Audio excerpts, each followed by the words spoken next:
sur l'arrivée de Lucas Bernard. Qu'est-ce que tu peux un petit peu nous en dire là, sur ce joueur, sur le garçon formé au PSG, qui a joué en D1 et D2 aux Pays-Bas et fait une année en D1 en Grèce. Ouais. Voilà, joueur très technique avec un gros volume de jeu. D'accord. Voilà, après comme vous l'avez dit, il n'a pas joué pendant 6 mois, s'est entretenu tous les jours avec un préparateur individuel, a fait 15 jours d'essai dans un club belge, assorti d'une mi-temps, il y a un début de mois là, donc c'est bien qu'il ait pu se remettre dans un groupe. D'accord. Voilà, donc ça va monter en puissance, et on va le faire monter en puissance pour qu'il retrouve toutes ses capacités, son potentiel. D'accord. Mais c'est un joueur très technique, capable de porter le ballon vers l'avant, voilà, d'orienter le jeu, grosse qualité technique. D'accord. Et un gros volume de jeu. Le remplaçant de Théo Valls dans le profil. Oui, voilà, c'est un peu les mêmes caractéristiques, à part qu'il est droitier ou d'être gaucher. Ouais. C'est pas un joueur que tu as croisé à Paris, qui était. Non, oui. C'était bien. Ça commence à dater, oui. Les années passent, mine de rien. Pour le reste, comment s'est passée la semaine? Parce que c'est vrai qu'il y a eu la prestation du Red Star. Oui, très mauvaise prestation, oui, bien sûr. Toi-même, tu as eu des mots forts, etc. Comment tu as senti un peu le groupe cette semaine? Oui, mais forcément, quand on fait des prestations comme ça, on est en colère, on n'est pas content, on n'est pas satisfait. J'ai senti des joueurs pas satisfaits aussi, et les joueurs en sont conscients. On a fait un retour vidéo où tout le monde a participé. Je voulais que ça soit collectif, et que chacun se rende compte des choses à mettre en place et à faire. Voilà. Et où on n'a pas été bon, c'est surtout dans notre com, dans notre lecture pour aller presser notamment, et ensuite offensivement dans les 25 derniers mètres, voilà, on fait qu'un tir cadré, donc c'est compliqué, et on a été très très déficient là-dessus, quoi. Voilà. Est-ce qu'on peut mettre ça uniquement sur les absences, ou est-ce qu'il y a quand même des gros manquements sur les mecs qui ont joué? C'est un tout. Voilà, c'est un tout. Et oui, il a manqué beaucoup de réflexion, beaucoup de maturité, et comme je le disais, beaucoup de communication. Voilà, on y allait. Je ne peux pas dire qu'ils ont fait semblant et qu'ils n'ont pas triché, mais on faisait ça de façon trop désordonnée pour arriver à quelque chose de cohérent, quoi. Voilà. Et donc forcément, on a perdu en confiance. Et après, avec le ballon, comme on courait, on était un peu fatigué, manque de justesse, manque de choix et manque de réalisation, qui fait qu'on a fait une prestation plus que terne. Tu parlais de honte, tu parles de colère. Est-ce que tu as le sentiment que ce sont des sentiments justement qui sont partagés par le groupe aujourd'hui? Oui, comme je vous dis, on échange avec certains. Je n'ai pas discuté avec tout le monde, mais on a senti quand même un groupe atteint, oui, forcément, déçu. Voilà. On ne peut pas afficher ça, mais après, il y avait un très bon adversaire en face aussi, avec beaucoup plus d'expérience et de qualité que nous. Donc voilà, c'est nous, notre manque de maturité a fait que, notre manque de leadership a fait que on est passé au travers, voilà, complètement. Il y a un climat ambiant quand même autour de l'équipe, autour du club, les banderoles, le président, la direction qui se fait. Comment vous vivez ça, vous, le sportif? On l'a vécu c'est pesant un peu quand même. On l'a vécu sur la première partie de saison. On comprend tout à fait. On n'attend pas d'avoir les banderoles pour être heureux, sachez-le, et puis faire comme si de rien n'était. Donc voilà, dès le lundi, on a refait avec le staff, avec les joueurs, on a fait, voilà, on se dit les choses en face, les yeux dans les yeux, et voilà, mais c'est pas qu'ils fassent preuve de négligence, mais oui, forcément, quand vivement le mercato soit fini, atteint, qu'on ait notre groupe, que tout le monde revienne, et quand tout le monde sera prêt physiquement, tactiquement, mentalement, ça ira beaucoup mieux. Voilà. Il faut faire le dos rond sur cette période, tout simplement.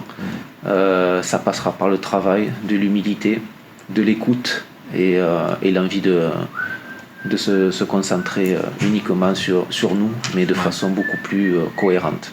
D'accord. Voilà. Est-ce qu'après la bonne période, vous étiez remonté un peu au classement, si tu t'étais quand même dit on va pouvoir travailler un peu plus sereinement, ou est-ce que tu es toujours un peu sur le qui-vive par rapport à ce besoin d'être vigilant? Le problème, c'est qu'on a commencé la saison aussi de façon difficile. Après, au fur et à mesure, tout le monde est arrivé entre la fin du mercato, la blessure de J.C. Benet quand même qui nous a fait très mal au mois de septembre. Une fois que j'ai eu tout mon groupe, de l'émulation s'est mise, de la concurrence s'est mise et ça a tiré le groupe vers l'eau. Bon, mais là, cette période fait qu'entre les joueurs sollicités, les joueurs blessés, les joueurs suspendus, des départs, des arrivées, il va falloir remettre à nouveau tout ce monde dans le même moule et dans la même direction, avec le même taux de, comme je le disais, de forme athlétique et les nouveaux joueurs qui s'imprègnent de nos principes. Et que tout le monde soit présent. Voilà, à partir du moment où tout sera réuni, comme ça a pu être réuni sur la première phase de championnat, ça ira beaucoup mieux. Ça ira beaucoup mieux. Là, pour l'instant, c'est pas le cas. Donc, on fait avec. C'est comme ça, c'est le football. Il y a des périodes plus ou moins difficiles. C'est vrai qu'on a l'impression de refaire un petit retour en arrière par rapport au début de saison. On est presque dans la même situation, peut-être même plus difficile, je dirais, parce qu'on a moins de temps. Autant en préparation, on a toute la préparation pour affiner tout ça, alors que là, on n'a pas la préparation. Mais on n'a pas le choix. Donc, on se serre les coudes. Il faut rester solidaire, surtout, mais être lucide aussi quand même. Hein. Voilà, on sait très bien que notre premier objectif, c'est le maintien. Voilà. Et on a besoin de ça. Et après, une fois qu'on aura ça, on verra ce qu'on peut faire, comme on a fait la saison dernière. Est-ce que toi ou les dirigeants ont eu besoin d'être plus fermes aussi dans leur discours par rapport aux joueurs, par rapport à ce mercato, en rappelant que pour l'instant ce sont des joueurs du GF38 ou ce genre de choses? Oui, ben, c'était le discours de tout le monde. Mais moi, dès la reprise au mois de janvier, c'était le discours. Là. Vite le maintien. Et même s'il va y avoir une période de mercato, si les joueurs ne sont pas concernés, qu'ils le disent par honnêteté par rapport aux autres partenaires. Mais sinon, on est focus. Voilà. Mais j'ai pas des joueurs qui ont triché, même s'il y en a qui ont été perturbés. J'ai pas de joueurs qui ont triché. Mais après, il faut le faire de façon cohérente. Et là, c'est vrai qu'on était trop désordonnés sur cette dernière prestation. Voilà. D'accord. Quoi qu'il arrive, j'imagine, tu attends quand même une réaction déjà sur la manière et l'état d'esprit que vous allez afficher à Pau, qui n'est jamais une destination facile en plus. Oui, tout à fait. On se souvient de l'année dernière, même si on n'avait pas été du tout aidé par l'arbitre, puisqu'il avait marqué sur hors-jeu. On connaît Pau, la qualité de Pau aussi, qui est une bonne équipe qui pratique du beau football en mouvement, permutation, en course, qui est bonne en transition. Même si les résultats ne suivent pas, parce que mine de rien, depuis qu'on les a joués, ils n'ont gagné qu'une seule fois en championnat. Ouais, mais le contenu reste bon. Voilà. Donc on va être déterminé, déjà d'être beaucoup plus cohérent. On va composer avec les suspensions, toujours les blessures, les départs, parce que les joueurs auront à cœur de se rattraper de ce non-match, oui, ça c'est sûr. D'accord. Voilà. Juste comme Gaëtan va passer derrière toi, voilà, j'imagine que lui, son rôle de capitaine et puis de leader, on a l'impression que parfois il en manque. Oui, bien sûr. Voilà, le fait qu'il revienne, c'est quand même une bonne nouvelle aussi. Il manque beaucoup de leadership, oui, forcément, l'arrivée de Gaëtan derrière arrive et bien. Voilà, il nous faudra du leadership au milieu. Et si j'ai tous les attaquants que j'ai eu sur la première partie de saison, s'ils sont encore là, c'est très bien, ça s'est bien passé. Donc voilà.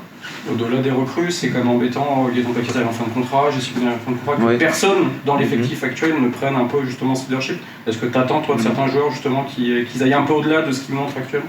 De toute façon, quand déjà il faut qu'ils soient sur le terrain. Et quand ils seront sur le terrain, je pense que ça ira bien. Voilà.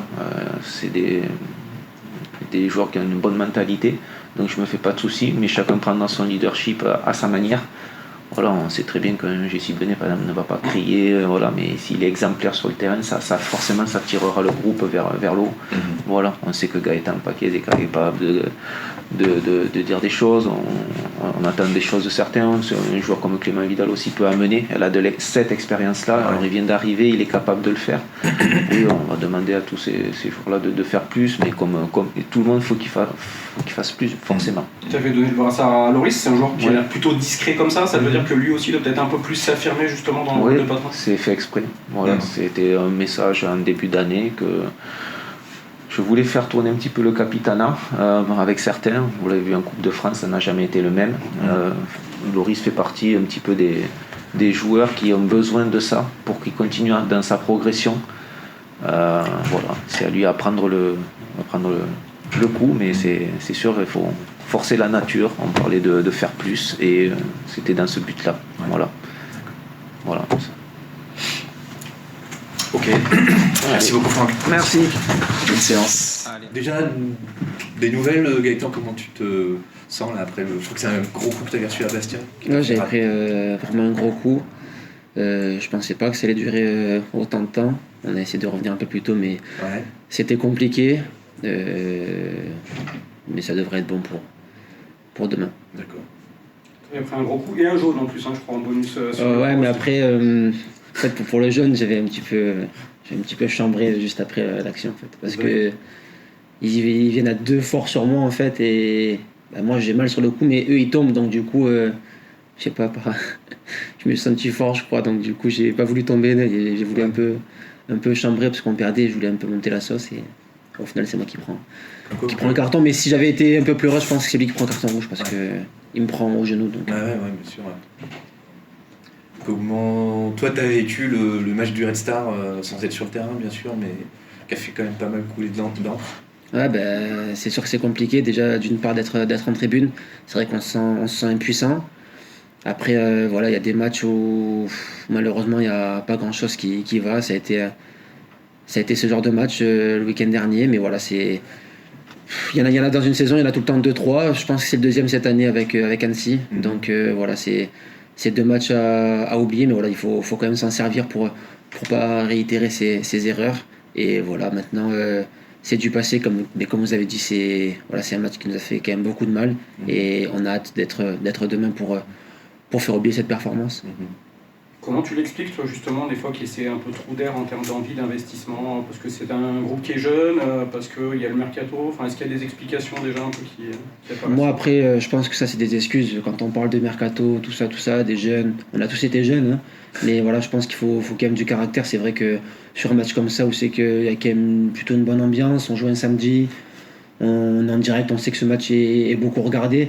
Voilà, je pense que c'est quand même anormal de faire une prestation comme ça, parce que, comme on a dit, on peut se louper techniquement, ça arrive, quoi. On n'est pas des Messi, mais bon, je pense que dans l'engagement, ça, malheureusement, tout le monde doit être tout le temps au top, parce qu'on ne peut pas être en dedans là-dedans, et c'est vrai qu'on a été défaillant, et ça c'est anormal. Je sais pas si c'est un manque de caractère, un manque entre guillemets de papa dans l'équipe, mais voilà, comme j'ai dit, jeune ou pas jeune, il n'y a pas de jeune. Quand on est sur le terrain, il faut se donner à 200%, et je pense que on ne s'est pas tous donné à 200% sur ce match-là. Je parle pas pour toi parce que tu es notoirement mauvais perdant, je crois, mais est-ce qu'il y a cette haine un peu de la défaite dans ce groupe? On n'a pas toujours l'impression, en fait, que ça soit si gênant que ça de perdre un match aujourd'hui pour le groupe dans l'ensemble du jeu. Déjà, c'est sûr que si on parle pour mon cas personnel, c'est quelque chose que je déteste, et je pense qu'on l'a déjà remarqué. Après, je pense que c'est quelque chose aussi qui se travaille, mine de rien, même si voilà, c'est...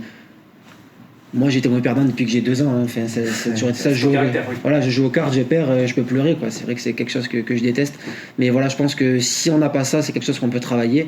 Mais après, voilà, on est quand même tous compétiteurs. Je le vois à l'entraînement, c'est vrai que voilà, on veut tous gagner les jeux, tout ça. Mais après, mine de rien, on est une équipe, et le plus important, c'est pas de gagner les jeux à l'entraînement, c'est de gagner tous ensemble le week-end. Et voilà, faut qu'on continue là-dedans. Non, je pense qu'il n'y a pas de défaillance, mais il faut qu'on le montre quand même un peu plus, parce que peut-être que par moment, on ne montre peut-être pas assez. Est-ce que tu crois que dans le groupe, il y a conscience que la zone rouge, malgré tout, se rapproche, quoi, donc qu'il faut prendre des points et vite, quoi? Est-ce qu'il y a cette conscience quand même? Celui qui n'a pas conscience à l'heure actuelle, je pense qu'il faut vite qu'il se réveille, parce que on est plus proche du bas que du haut. Et voilà, on est sur une spirale quand même négative. Le championnat est très homogène. On a vu contre le dernier, au final, on a pris 1 point sur 6, donc... Voilà, c'est un championnat très serré. Les points, on peut les prendre de partout, mais on peut les perdre de partout. Il reste encore beaucoup de matchs, mais à la fois il en reste peu. Voilà, une saison, ça va vite, et voilà, comme vous avez dit, il faut vite prendre des points, parce que voilà, la priorité, c'est clairement le maintien, et s'il peut être acquis le plus rapidement possible, on va pas s'en priver. Mais pour ça, comme vous avez dit, il faut avoir conscience qu'on joue clairement le maintien. Et jouer le maintien, c'est pas jouer des matchs comme quand on joue plus rien. Pour jouer le maintien, c'est jouer des matchs différemment, il faut avoir la haine. Et voilà, je pense que c'est quelque chose que je vais essayer de transmettre aussi dès ce week-end parce que voilà, pour jouer un maintien, et ça serait anormal de faire descendre un club comme Grenoble. Est-ce que jouer un maintien, ça veut dire être moins ambitieux dans le jeu aussi, au contraire? Il ne faut pas tomber un peu dans ce piège-là de faire que défendre Non, je pense qu'il ne faut pas tomber dans ce piège-là, mais par contre, il faut être efficace. Voilà, il y a des petites pertes de balles sur des relances où peut-être des fois on peut être un peu gourmand, mais là, il ne faut pas la faire. Devant les cages, pareil, il faut être tueur, il faut vouloir enfoncer le gardien. Voilà, c'est des détails, comme on dit souvent, il faut mettre le bleu de chauffe, et je pense que ça, c'est partir à la guerre. S'il faut être moins joli, je crois que c'est à Bastia que je dis ça, j'ai dit franchement, moi je m'en fous d'être beau parce que c'est prendre des points. Et là, dans cette situation-là, c'est encore plus le cas. Donc ce qu'on retiendra, c'est pas si on a été bon, c'est si on a pris les 3 points.